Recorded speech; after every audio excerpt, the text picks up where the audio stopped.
Hello, നല്ലൊരു അടിപൊളി pudding ഉണ്ടാക്കിയാലോ. അപ്പോൾ അതിനായിട്ട് 1/2 ലിറ്റർ പാൽ ഇതുപോലെ പാനിൽ തിളപ്പിക്കുക കേട്ടോ.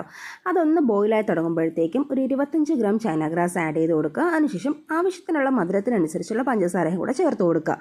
ഇനി എല്ലാം കൂടി നന്നായിട്ടൊന്ന് മിക്സ് ചെയ്ത് കൊടുക്കുക. അതിനുശേഷം ഒരു 25 ഗ്രാം ബട്ടർ ആഡ് ചെയ്ത് കൊടുക്കുക.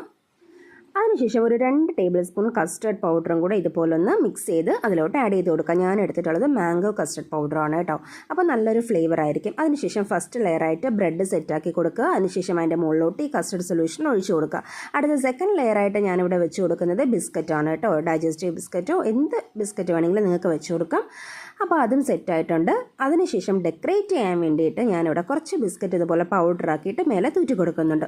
അതിനുശേഷം ഒരു 4-5 മണിക്കൂർ ഫ്രിഡ്ജിൽ വെച്ചതിന് ശേഷം നന്നായിട്ട് തണുപ്പിച്ചൊന്ന് എടുക്കുക. ഫ്രീസറിൽ വെക്കേണ്ട ആവശ്യമില്ല, റെഫ്രിജറേറ്റ് ചെയ്താൽ മതി.